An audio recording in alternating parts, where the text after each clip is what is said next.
नमस्कार मित्रों, स्वागत है आपका मेरे इस YouTube चैनल मोहित यादव एजुकेशन पर।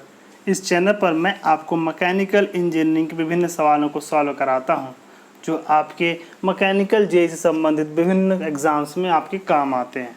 तो शुरुआत करते हैं आज का टॉपिक। आज मैं जिस सब्जेक्ट पे क्वेश्चन सॉल्व कराने जा रहा हूँ वो है मशीन डिजाइन का टॉपिक पावर स्क्रू। ये हमारी क्वेश्चन सीरीज़ का 43वां भाग है। इसके पहले के भाग अगर आप देखना चाहते हैं तो उनकी लिंक आपको डिस्क्रिप्शन में मिल जाएगी, जहां से जा कर के आप उन वीडियोस को देख सकते हैं और अपनी तैयारी को सुदृढ़ कर सकते हैं। तो शुरुआत करते हैं आज का टॉपिक। तो शुरू करते हैं। तो पहला क्वेश्चन है, the load cup of a screw jack is made separate from the head of the spindle to.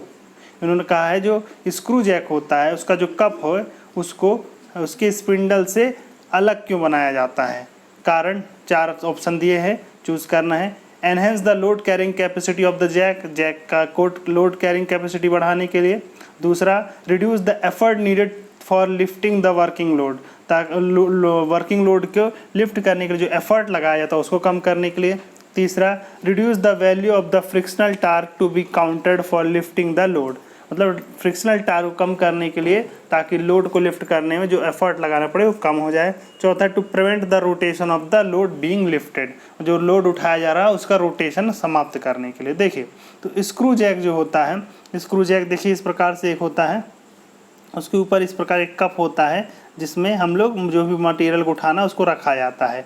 उसके नीचे ये स्पिंडल होता है और इस स्पिंडल मतलब एक प्रकार का स्क्रू होता है, पावर स्क्रू होता है, और इसके ऊपर एक नट लगा होता है। और ये नट जो होता है एक स्पिंडल की सहायता, इस टॉमी बार, इसको बार को टॉमी बार कहा जाता है, इस बार की सहायता से इस प्रकार से दूर रहता है। तो जब हम इस पर एफर्ट लगाते हैं, कोई एफर्ट एफ लगाते हैं, तो ये इसकी सहायता से हम लोग नट को उसके एक्सिस पे घुमाते हैं। जब नट को एक्सिस को घुमाते हैं तो उसके रोटेशन के हिसाब से या तो स्पिंडल ऊपर की ओर जाता है या फिर स्पिंडल नीचे की ओर जाता है, और उससे क्या होता है, ये जो कप है इसमें रखा हुआ लोड लिफ्ट होता है। तो ये जो लोड कप है, इस कप को इस स्पिंडल से मतलब अलग बनाया जाता है। इसलिए अलग बनाया जाता है ताकि जब हम इसको घुमाएं, इस नट को घुमाएं, तो जब स्पिंडल ऊपर जाए तो ऊपर क्या है, घूमते हुए ऊपर जाएगा।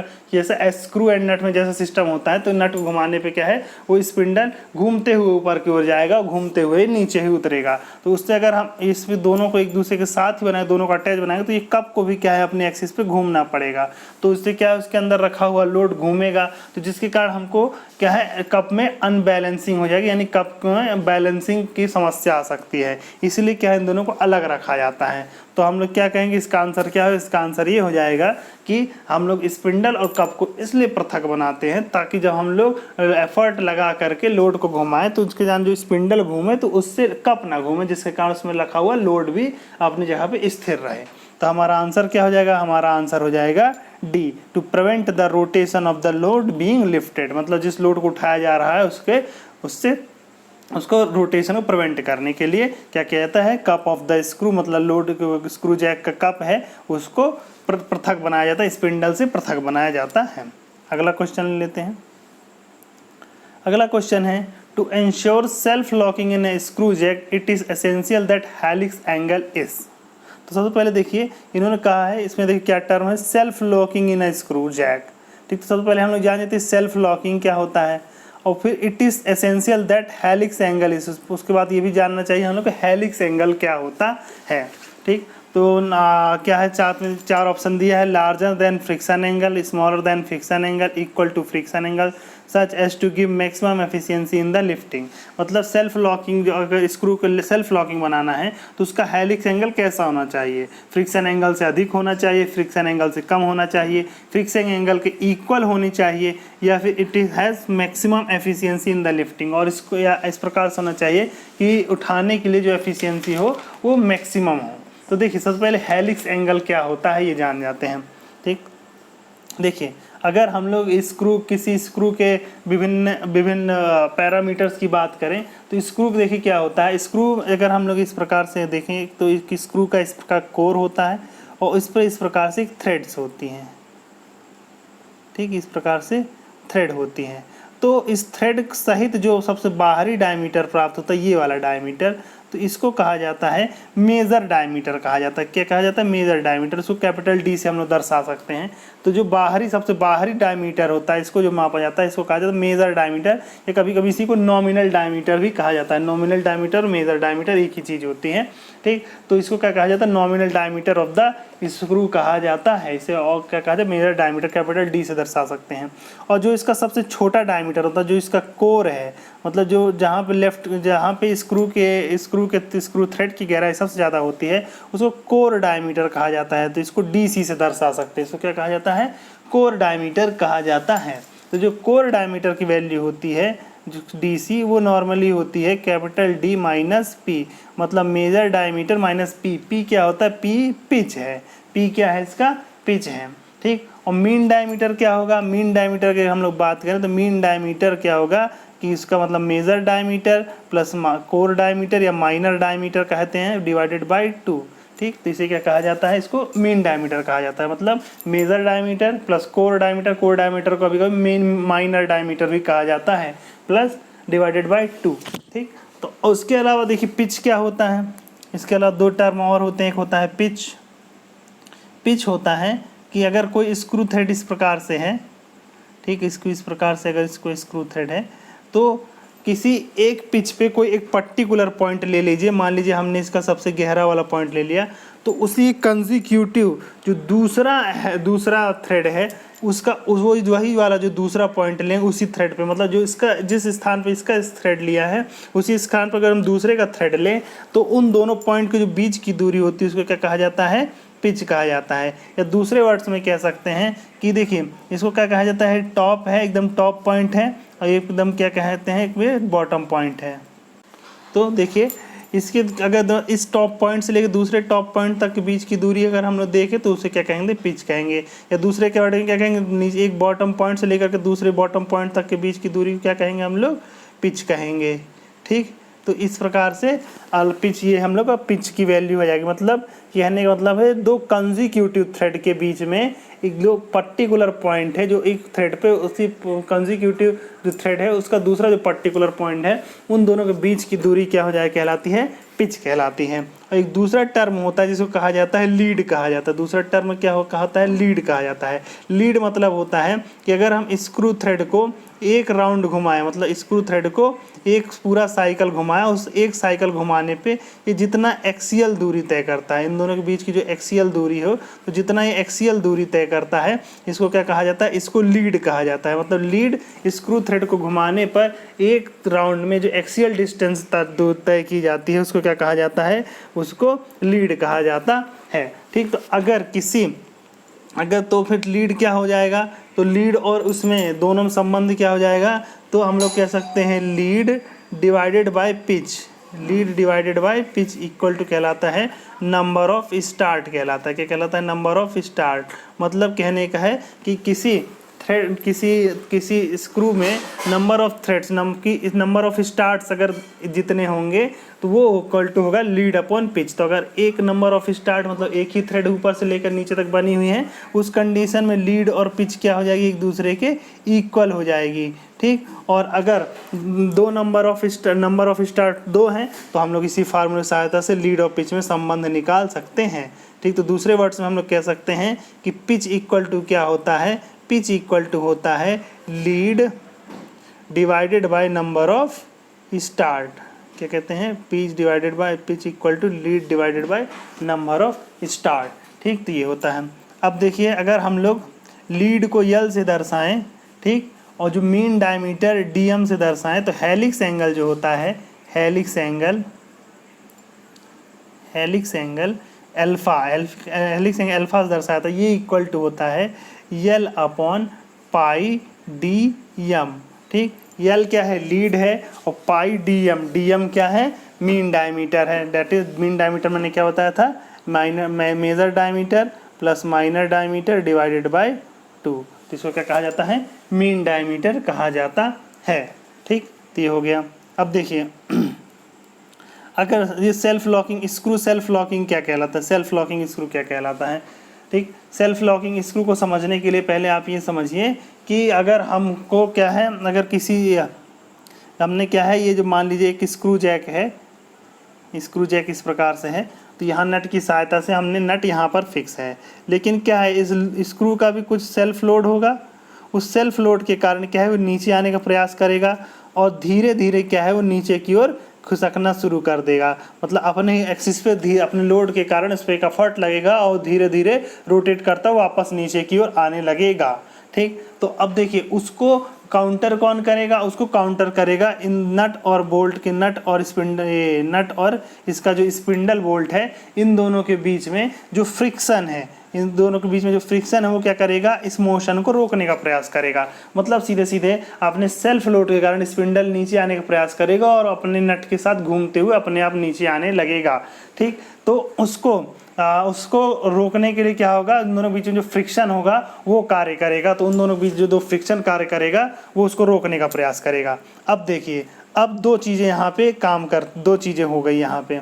ठीक, यहाँ पे क्या काम है गई, एक अगर जो फ्रिक्शन है वो अगर ज़्यादा रहेगा, किससे लगने वाले जो लोड या एफर्ट है, जो मतलब सेल्फ एफर्ट है ना, ठीक, तो क्या होगा कि वो फ्रिक्शन है उस स्पिंडल को अपने एक्सिस पे घूमने से रोक लेगा। तो ये जो कंडीशन होती है इसको कहा जाता है सेल्फ लॉकिंग कहा जाता है। इसको क्या कहा जाता है, सेल्फ लॉकिंग।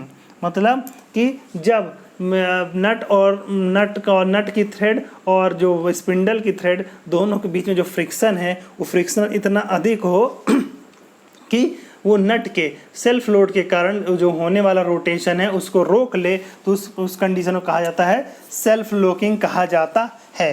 ठीक, और हम चाहते हैं कि सेल्फ लॉकिंग कंडीशन हमारे लिए बहुत ही महत्वपूर्ण होती है। क्यों? क्योंकि अगर इसमें सेल्फ लॉकिंग की कंडीशन नहीं होगी तो हम जिस एफर्ट के द्वारा लोड को ऊपर की ओर ले जाएंगे, अगर हम थोड़ा भी एफर्ट कम हुआ तो वो वापस नीचे की ओर लोड आने लगेगा। इसीलिए सेल्फ लॉकिंग बहुत ही इंपॉर्टेंट होती है। तो किसी भी पावर स्क्रू में सेल्फ लॉकिंग होना चाहिए। तो अब सेल्फ लॉकिंग क्या होता है, सेल्फ लॉकिंग कंडीशन क्या होगी, सेल्फ लॉकिंग कंडीशन होगी जब फ्रिक्शन एंगल जिसे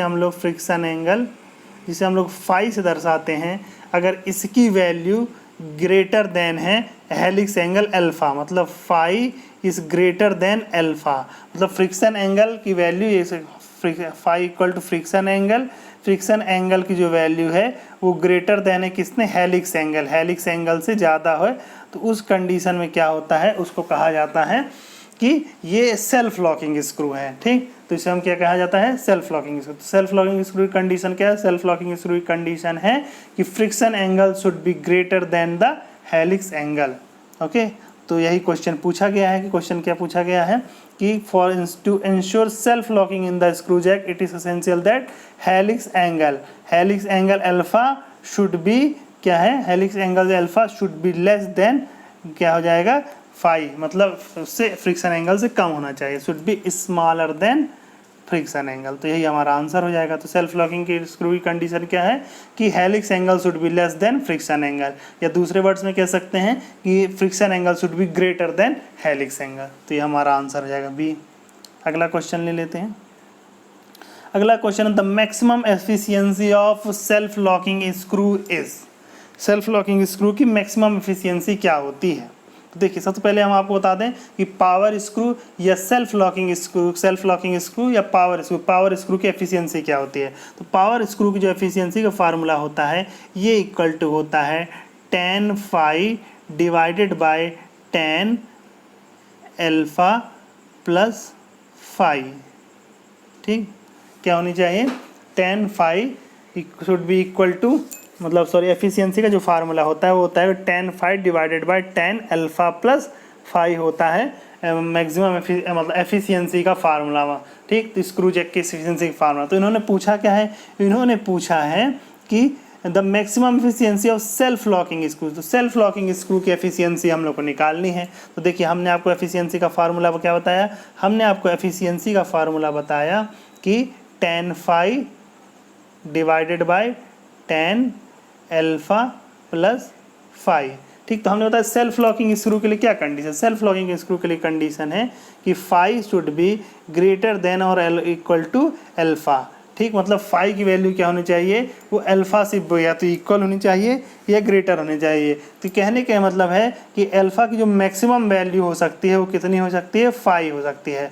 अल्फ़ा की जो मैक्सिमम वैल्यू है क्या हो सकती है, फाई हो सकती है। तो हम लोग यहाँ अल्फ़ा की जगह फाई रख के देख लेते हैं, अल्फ़ा की जगह क्या रख देते हैं, फाई रख के देखते हैं। तो एफिशिएंसी क्या हो जाएगी, एफिशिएंसी का फार्मूला हो जाएगा tan phi divided by alpha, यहाँ भी फाई रख देंगे तो फाई फाई 2 फाई, तो इक्वल टू क्या हो जाएगा, tan 2 फाई।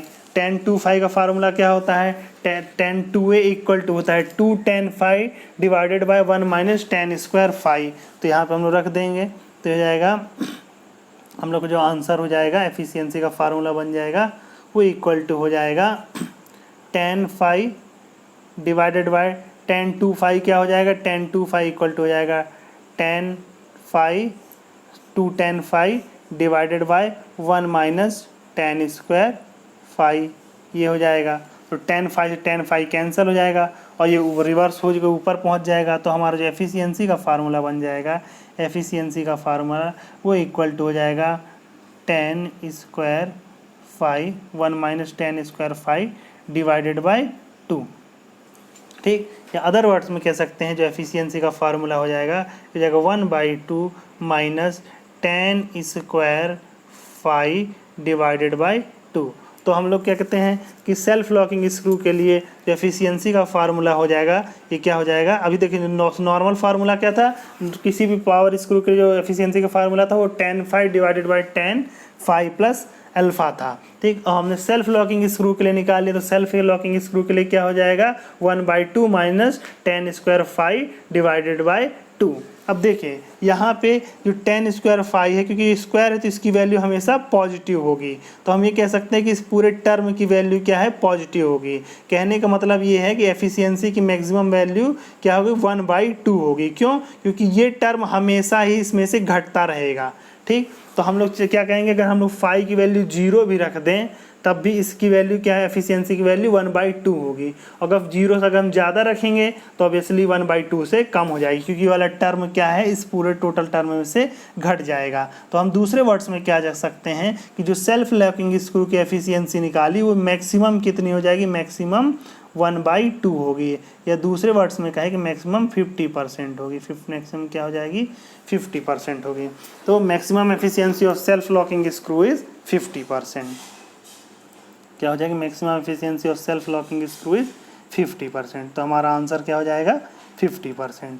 ठीक है, याद रख लीजिए सीधा सीधा कि एफिशिएंसी अगर किस पावर स्क्रू की एफिशिएंसी 50% तक है तो सेल्फ लॉकिंग होगा। मतलब अगर 0 से लेके 50% तक एफिशिएंसी है तो क्या होगा, जो स्क्रू होगा वो कैसा होगा, सेल्फ लॉकिंग होगा। लेकिन अगर एफिशिएंसी 50% से ज़्यादा है, मतलब efficiency is greater the efficiency क्या है, 50% ज़्यादा है, तो जो ये स्क्रू हो जाएगा इसको स्क्रू कहा जाता है ओवर हॉलिंग कहा जाता है। क्या कहा जाता है, ओवर हॉलिंग कहा जाता है। तो इसको क्या कहा जाता है, इसको ओवर हॉलिंग स्क्रू कहा जाता है। एफिशिएंसी 50% से कम है तो उसको हम सेल्फ लॉकिंग स्क्रू कहेंगे, और 50% से ज़्यादा है तो उसे हम क्या कहेंगे, ओवर हॉलिंग स्क्रू कहेंगे। अगला क्वेश्चन ले लेते हैं। अगला क्वेश्चन है the diameter of tommy bar of a screw jack is designed for. इन्होंने कहा है कि टॉमी बार को है जो उसका डायमीटर है उसको किस प्रकार से हम लोग डिज़ाइन करते हैं। तो देखिए पहले मान लीजिए कि टॉमी बार क्या होता है, स्क्रू जैक का टॉमी बार होता है। ये कप होता है, कप से ऐसे स्पिंडल होता है, स्पिंडल से ऐसे नट जुड़ा होता है। इस नट को क्या हाथ से घुमाने के लिए यहाँ इसके साथ एक टॉमी बार जुड़ी होती है दूर तक, यहाँ पर ही हम एफर्ट लगाते हैं। तो जब हम लोग इसको एफर्ट लगाते हैं तो इसको ये क्या है, अपने ये अपनी डायरेक्शन पे नट घूमता है। ठीक, तो टॉमी इसको क्या कहा जाता है, इसको टॉमी बार कहा जाता है। तो उन्होंने पूछा क्या है, the diameter of the tommy bar of screw jack is design for. इसकी डिजाइनिंग किस प्रकार से की जाती है।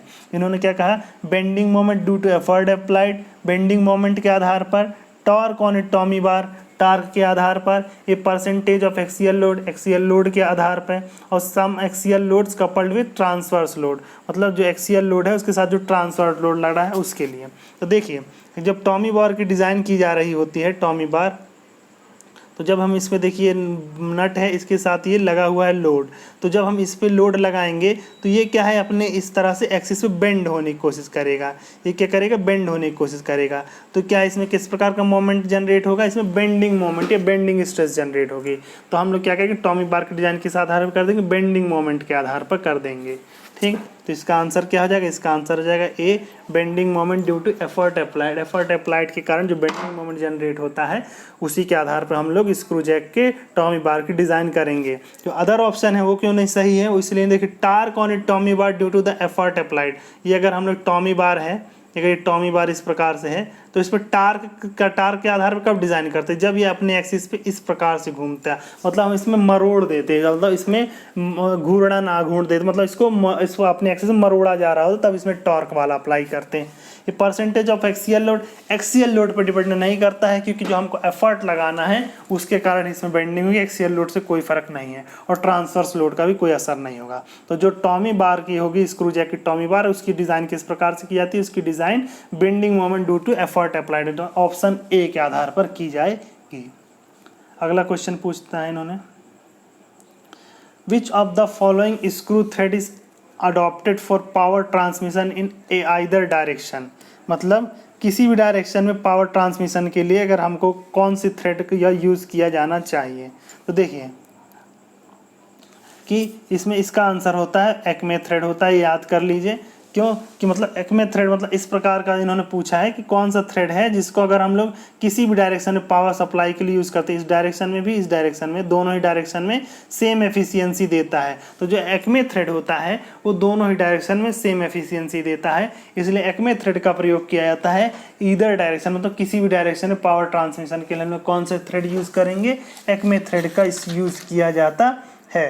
ठीक, तो ये क्या होता है, एक्मे थ्रेड क्या होता है, एक्मे थ्रेड का एंगल कितना होता है। देखिए मोस्ट इंपॉर्टेंट क्वेश्चन जो कई बार पूछा जाता है, एक्मे थ्रेड का जो एंगल होता है वो कितना होता है। तो एक्मे थ्रेड ये इस प्रकार से होती है, इसका एंगल 29 डिग्री होता है। इसका एंगल क्या होता है, 29 डिग्री होता है। ये आप याद कर लीजिए, बहुत इंपॉर्टेंट है। ठीक, तो ये किसका आंसर क्या हो जाएगा, इसका आंसर हो जाएगा ए, इन आइदर डायरेक्शन, मतलब दोनों ही डायरेक्शन में, चाहे दाएं ले जाना बाएं ले जाना, किसी भी डायरेक्शन में जाना है तो हम लोग एक्मे थ्रेड का प्रयोग करेंगे। अगला क्वेश्चन है, the screw and nut in a broaching machine are change from screw thread to Acme thread. इन्होंने कहा है कि एक ब्रोचिंग मशीन है जिसकी इसकी थ्रेड को पहले स्क्वायर थ्रेड थी, उसको बाद में एक्मे थ्रेड कर दिया गया, मतलब change from screw thread to Acme thread. The power requirement of the machine of the same RPM, तो पावर रिक्वायरमेंट उसी आरपीएम पे क्या हो जाएगा, remain same, decrease, increase, depend on the operator. ठीक, तो बढ़ जाएगा, घट जाएगा या चेयर सेम रहेगा। तो देखिए अगर हम जानते हैं कि पहले मैं आपको बता देना चाहता हूँ कि जो स्क्रू थ्रेड होता है, स्क्वायर थ्रेड होता है, स्क्वायर थ्रेड ये मोस्ट एफिशिएंट होता है। क्या होता है, ये मोस्ट एफिशिएंट होता है, मतलब जो स्क्रू थ्रेड की एफिशिएंसी होती है वो सबसे अधिक होती है। ठीक, तो इसीलिए अगर किसी भी पावर स्क्रू में हम लोग चाहते हैं कि हमेशा कौन सा थ्रेड यूज़ किया जाए, स्क्वायर थ्रेड ही यूज़ किया जाए, क्योंकि इसकी एफिशिएंसी क्या होती है, बहुत हाई होती है, लेकिन सबसे मोस्ट एफिशिएंट होता है। लेकिन सबसे बड़ी समस्या इसकी क्या है, इसकी सबसे बड़ी समस्या है कि इसके मैन्युफैक्चरिंग कठिन होती है। इसकी मैन्युफैक्चरिंग क्या है, कठिन होती है, क्योंकि स्क्वायर थ्रेड बिल्कुल ऐसे स्क्वायर रहते हैं, तो इसको बनाने के लिए जो टूल यूज़ किए जाएंगे वो एकदम स्क्वायर होंगे। तो इस प्रकार से जब स्क्वायर एकदम परफेक्ट स्क्वायर बनाएंगे तो उसमें हम किसी प्रकार का रेक एंगल नहीं दे पाएंगे, जिसके कारण ना ही कोई साइड रेक दे पाएंगे। तो इसका जो टूल है एकदम परफेक्ट ब्लंट होगा और क्या है, वो धीरे धीरे इसको बनाएगा, तो बहुत अधिक समय लगेगा और बहुत अधिक फोर्स लगेगा। तो इसीलिए हम लोग क्या करते हैं, इसका मैन्युफैक्चरिंग बहुत कठिन होती है, इसीलिए हम क्या करते हैं, स्क्वायर थ्रेड का यूज़ कम करते हैं। लेकिन स्क्वायर थ्रेड का यूज़ किए जाने पर हमको सबसे अधिक एफिशिएंसी प्राप्त होती है। तो इस क्वेश्चन में क्या कहा, इस क्वेश्चन में उन्होंने कहा कि स्क्वायर थ्रेड को एक्मे थ्रेड में कन्वर्ट कर दिया गया। तो सीधा सीधा जब स्क्वायर थ्रेड को एक्मे थ्रेड में कन्वर्ट कर दिया गया तो एफिशिएंसी घट जाएगी, तो पावर ट्रांसमिशन भी क्या है, घट जाएगा, मतलब हमको अधिक पावर ट्रांसमिशन की ज़रूरत पड़ेगी। तो इसका आंसर क्या हो जाएगा, द पावर ट्रांसमिशन घट जाएगा, तो हमको जो पावर देनी पड़ेगी वो अधिक देनी पड़ेगी, तो power requirement of the machine will be increase, तो पावर रिक्वायरमेंट बढ़ जाएगी। क्यों? क्योंकि उतना ही एफर्ट देने पे जो हमको आउटपुट प्राप्त होगा वो कम प्राप्त होगा, क्योंकि एफिशिएंसी घट चुकी है, तो पावर रिक्वायरमेंट बढ़ जाएगा। तो आंसर क्या हो जाएगा, इंक्रीज्ड। आंसर हो जाएगा सी, पावर रिक्वायरमेंट बढ़ जाएगा लेकिन पावर ट्रांसमिशन घट जाएगा, क्योंकि पावर ट्रांसमिशन घट गया मतलब पावर कम ट्रांसमिट हो रहा था, हमको अधिक पावर देना पड़ेगा क्योंकि पावर लॉस बढ़ गया है। ठीक, अगला क्वेश्चन ले लेते हैं। अगला क्वेश्चन है, if P is the pitch of square thread then the depth of thread D is given by। ठीक, तो इन्होंने पूछा है कि जो स्क्वायर थ्रेड है, स्क्वायर थ्रेड उसका पिच P है तो उसकी डेप्थ D कितनी होगी, उसकी डेप्थ D कितनी होगी। तो देखिए, अब देखिए पहले इसके लिए हम आपको बता देते हैं कि पावर जो स्क्वायर थ्रेड होती है किस प्रकार से होती है। तो स्क्वायर थ्रेड जो होती है वो इस प्रकार से होती है, ये एकदम परफेक्ट स्क्वायर होते हैं, मतलब ये जो एंगल बनता है इनका ये 90 डिग्री एंगल होता है, ये जो इनका ये एंगल होगा ये परफेक्ट 90 डिग्री बनेंगे। ठीक, तो जो स्क्वायर थ्रेड होते हैं परफेक्ट 90 डिग्री होते हैं। ओके, तो इसका ऐसे इस प्रकार से स्क्वायर थ्रेड होते हैं। अब देखिए इसमें क्या खासियत है, इसमें खासियत ये है कि इसकी जो हाइट होती है ये हाइट होती है P/2 की होती है, कितना, पिच/2 के होते हैं, और इसकी जो चौड़ाई होती है एक थ्रेड की चौड़ाई ये भी क्या होती है, पिच/2, मतलब अगर P को पिच कहें तो डिवाइडेड बाय 2। ठीक, तो P/2 इसकी हाइट होती है और P/2 इसकी चौड़ाई होती है, मतलब विड्थ होती है। ठीक, और पिच कितना, क्या, कहाँ से कहाँ तक का पिच कहलाएगा, पिच कहलाएगा आपका, इसका एक पॉइंट हम लोग इस पे लेंगे, यहाँ से लेकर के यहाँ तक की दूरी को हम लोग पिच कह सकते हैं। ठीक, तो एक पॉइंट से ये क्या हो जाएगा, टोटल पिच होगा। ठीक, तो P अगर पिच है तो डेप्थ कितनी है, डेप्थ उसकी आधी P/2, तो किसको हम क्या कह सकते हैं, इसका आंसर क्या हो जाएगा, इसका आंसर हो जाएगा 0.5P हो जाएगा। क्या हो जाएगा इसका आंसर, 0.5P। अब मैं कुछ अदर थ्रेड्स हैं उसके बारे में भी आपको बता देता हूँ। एक होता है ट्रेपेजॉइडल थ्रेड होता है। ट्रेपेजॉइडल थ्रेड किस प्रकार से होता है, अभी आपको जो स्क्वायर थ्रेड बनाया, अब ट्रेपेजॉइडल थ्रेड में क्या होता है, इसका थोड़ा सा एंगल दे दिया जाता है, क्या दे दिया जाता है, इस प्रकार से एंगल देते हुए बनाते हैं, क्योंकि स्क्वायर थ्रेड के जो स्क्वायर से एकदम एग्जैक्टली एकदम खड़े हुए हैं, इसको बनाने में क्या होता है, जो ब्लंट टूल होता है उसको बगल बगल से काट दे तो बन नहीं पाता है, तो इसके लिए उसको क्या है, उससे बचने के लिए इसमें थोड़ा सा एंगल दे के बना दिए जाते हैं, तो इस प्रकार जो हमको थ्रेड प्राप्त हो जाती है वो कैसी होती है, तो ट्रेपेजॉइडल थ्रेड हो जाती हैं। ठीक, तो इस ट्रेपेजॉइडल के लिए पिच कहाँ से होगा, किसी भी एक पॉइंट को ले लीजिए और उसके लिए थ्रेड का एक पॉइंट ले लीजिए, तो ये जो दूरी हो गई ये एक तरह से पिच हो गई, पिच पॉइंट। ठीक, या इसी को कभी कभी ट्रेपेजॉइडल थ्रेड को आइसोमेट्रिक थ्रेड भी कहा जाता है। क्या कहा जाता है, आइसोमेट्रिक थ्रेड। तो ट्रेपेजॉइडल थ्रेड और आइसोमेट्रिक थ्रेड क्या है, एक ही चीज़ है। ठीक, तो ये होगा पिच। इसका एंगल क्या होता है, इसका ये जो एंगल होता है वो कितना होता है, ये जो एंगल होता है ये होता है 30 डिग्री। क्या होता है, 30 डिग्री होता है। और इसकी जो हाइट होती है, हाइट कितनी होती है, ये हाइट होती है P/2 होती है। जैसे अभी स्क्वायर थ्रेड की हाइट थी वही हाइट इसी उतनी ही हाइट इसकी भी होती है P/2। अगर पिच P है तो उसकी हाइट क्या हो जाएगी, P/2 है। तो ये कौन सी थ्रेड है, ये है ट्रेपेजॉइडल थ्रेड। ट्रेपेजॉइडल थ्रेड मतलब जो ट्रेपेजॉइडल थ्रेड, या कभी कभी इसी को आइसोमेट्रिक थ्रेड भी कहते हैं। क्या कहते हैं, आइसोमेट्रिक थ्रेड भी कहा जाता है। इस थ्रेड की एफिशिएंसी क्या होती है, कम होती है, लेकिन साथ में क्या है, इसको लेकिन बनाना आसान होता है, तो ये होता है ट्रेपेजॉइडल थ्रेड। अब ये होता है एक्मे थ्रेड। एक्मे थ्रेड का देखिए क्या है, एक्मे थ्रेड और ट्रेपेजॉइडल थ्रेड में ज़्यादा अंतर नहीं है, बस ये जो एंगल है इस एंगल को हम लोग 29 डिग्री कर देते हैं, तो इसी कहा जाने लगता है एक्मे थ्रेड। इसी क्या कहा जाने लगता है, एक्मे थ्रेड। मतलब सिर्फ 1 डिग्री का एंगल कम कर देने पे जो एंगल बन जाता है वो जो बन जाता है एक्मे थ्रेड बन जाता है। अब देखिए इस 1 डिग्री के एंगल का अंतर हो जाने से क्या हो जाता है, इससे अगर 30 डिग्री पे हम लोग इसको बनाते तो क्या है, पावर ट्रांसमिशन सिर्फ एक डायरेक्शन में हो सकता था। अगर हम इसको 29 कर दे तो पावर ट्रांसमिशन दोनों डायरेक्शन में हो जाता है। क्यों, क्योंकि इसलिए हो जाता है क्योंकि ये दोनों पे जो लगने वाला फ्रिक्शन है उसकी वैल्यू एकदम अपने उस पॉइंट पे आ जाती है, क्रिटिकल पॉइंट पे, तो दोनों डायरेक्शन में हम लोग इसको ट्रांसफर कर सकते हैं। ठीक, अगला क्वेश्चन, सॉरी अगली जो थ्रेड एक होती है उसे कहते हैं बट्रेस थ्रेड। क्या कहते हैं, बट्रेस, बट्रेस थ्रेड कहते हैं।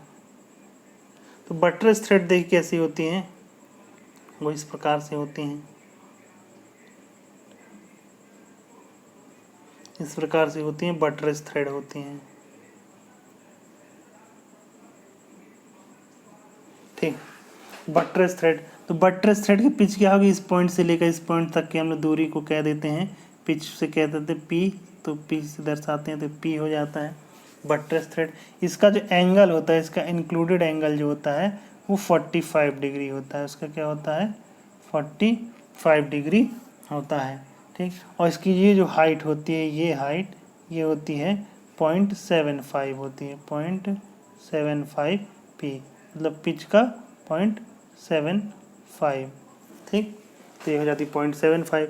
तो ये इस प्रकार से बटरेस थ्रेड क्या है काम करती है। ओके, तो बटरेस थ्रेड हो गई। अब अगर ठीक, तो इस प्रकार से हम लोग को इसका आंसर एक क्वेश्चन में क्या पूछा था कि अगर स्क्वायर थ्रेड है, उसका पिच पी है, तो उसकी डेप्थ कितनी, तो उसकी डेप्थ 0.5 पी होगी। तो मैंने आपको विभिन्न प्रकार के thread, square thread, Acme thread, buttress thread और इसका ट्रेपेजॉइडल थ्रेड्स के बारे में बता दिया। अगला क्वेश्चन लेते हैं।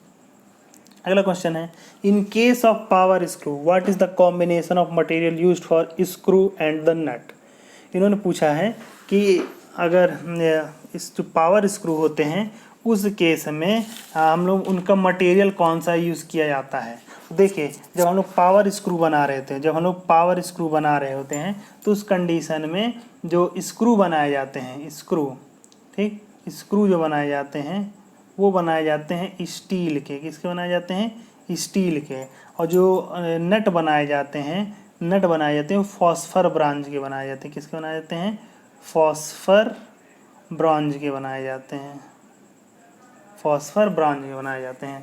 ठीक, कभी कभी नट को बनाने के लिए हम लोग कास्ट आयरन का भी यूज़ कर लेते हैं, कभी कभी कास्ट आयरन भी यूज़ कर सकते हैं, कभी कभी मोस्टली जो होते हैं फॉस्फर ब्रांच को बनाए जाते हैं ताकि उसमें स्मूथनेस दिख रहती है। तो इसका जो क्वेश्चन का आंसर हो जाएगा, इन्होंने कहा कास्ट आयरन स्क्रू, स्क्रू कभी कास्ट आयरन के नहीं बनाए जाएंगे क्योंकि कास्ट आयरन जो स्क्रू होते हैं वो ब्रिटल हो जाते हैं। ठीक, और उसी को हमको लगातार घुमाना तो वो जल्दी जल्दी टूट जाने के चांसेस होते हैं। माइल्ड स्टील के नट कभी माइल्ड स्टील के नहीं बनाए जाते। ठीक, जो छोटे स्क्रू होते हैं, छोटे नट छोटे स्क्रू, तब पावर स्क्रू की जब बात करें तो हमेशा इनका साइज़ बड़ा होगा। तो इसमें क्या करेंगे कि आंसर क्या हो जाएगा हमारा, कार्बन स्टील का स्क्रू बनाए जाएंगे और फॉस्फर ब्रांच का नट बनाएंगे। तो ये इसका आंसर हो जाएगा। Cast iron screw and cast iron nut, तो ये भी नहीं होगा। Aluminium screw and alloy steel screw, ये भी नहीं होगा आंसर। तो आपका आंसर क्या होगा, carbon steel screw and phosphor branch के नट बनाए जाएंगे। ठीक, अगला क्वेश्चन है, the differential screw is used in a, differential screw का इस्तेमाल कहाँ किया जाता है। तो डिफरेंशियल स्क्रू का इस्तेमाल कहाँ किया जाता है, तो differential screw is used in a micrometer. Micrometer में क्या आपने देखा होगा डिफरेंशियल स्क्रू का इस्तेमाल किया जाता है। डिफरेंशियल स्क्रू की विशेषता क्या होती है कि ये मतलब जैसे कोई चीज़ नापना होता है तो हमको क्या, इसमें बहुत ही छोटा मतलब मेज़रमेंट को, तो इसमें जो लीड की वैल्यू होती है काफ़ी कम होती है। तो इसीलिए हम लोग क्या है डिफरेंशियल स्क्रू का यूज़ करते हैं। डिफरेंशियल स्क्रू कहाँ यूज़ होते हैं, माइक्रोमीटर में यूज़ किए जाते हैं। तो इसका आंसर हो जाएगा बी। तो ये थे पावर स्क्रू संबंधित क्वेश्चन। ठीक, अगर आपको ये वीडियो अच्छा लगा तो लाइक करें, शेयर करें और अपने दोस्तों को भी बताएं ताकि अधिक से अधिक तक वीडियो तो या अधिक से अधिक लोगों तक ये वीडियो पहुंच सकें और लोग इसका फ़ायदा अधिक से अधिक मात्रा में उठा सकें। यदि आप इसके पहले के क्वेश्चन सीरीज़ के वीडियोस देखना चाहते हैं तो उसकी लिंक आपको डिस्क्रिप्शन में मिल जाएगी। यदि आप उत्पादन निगम से संबंधित अन्य वीडियोज़ देखना चाहते हैं तो उसकी लिंक भी डिस्क्रिप्शन में मिल जाएगी। और इस लेक्चर के क्वेश्चन का PDF देखना चाहते हैं तो उसकी लिंक भी आपको डिस्क्रिप्शन में मिल जाएगी, वहाँ से आप देख सकते हैं। तो इस प्रकार से आप अपनी तैयारी जारी रखिए। किसी भी प्रकार का डाउट हो या कुछ आपको पूछना हो तो नीचे कमेंट करके पूछ सकते हैं। ठीक, यदि आप चाहें तो हमारे टेलीग्राम ग्रुप से भी जुड़ सकते हैं, वहाँ पर मैं विभिन्न सूचनाएं आपको समय समय पर देता रहता हूँ। तो बने रहिए हमारे साथ और अपनी तैयारी को बनाए रखिए क्योंकि कोई भी लक्ष्य बड़ा नहीं, हारा वही जो लड़ा नहीं। धन्यवाद।